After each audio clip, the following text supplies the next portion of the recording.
Hi everyone, it's Amy Plum coming at you straight from Paris, from my apartment, with some answers to some questions that you asked me this week.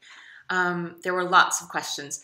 A lot of them can be divided up into questions on being a writer, inspiration, writing tips, that kind of thing.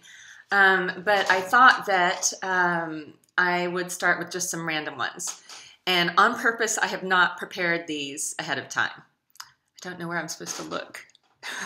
This is the first video I've made on my computer. All right, first one. Gabby Paniagua. What do you think about NA? Do you read any? If so, what are some of your favorite? Well, Gabby, I know that NA means new adult. That's as far as it goes. I'm sorry. When I heard that there was such a thing as new adult, I pitched a couple of ideas to my editor, and she basically said that's just a way of classifying books. You know, it's not the big new kind of category. So she encouraged me not to focus on it. So I haven't. So I have no idea what any NA books are. I'm sure there are lots of good ones out there. Okay. Natalie Cleary wants to know who gave me my love of reading. And that is easy. Big Bird. Big Bird gave me my love of reading. According to my mom, Sesame Street started on TV when I was 3 or 4 or something like that. And I watched it every day, and I was so entranced by Sesame Street that I taught myself to read when I was 4 years old.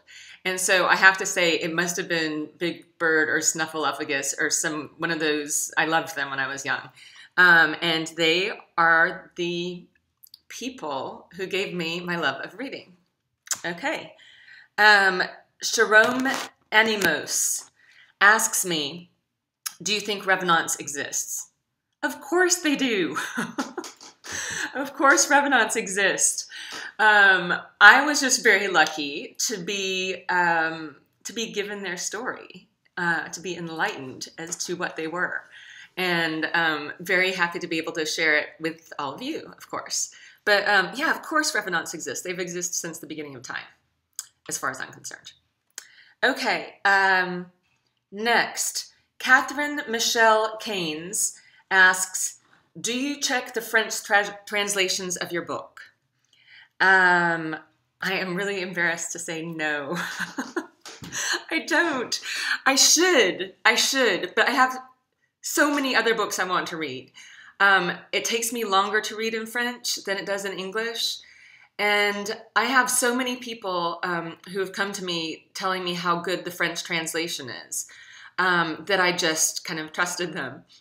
And then I was lucky enough to go to a dinner organized by my editor last year, my French editor.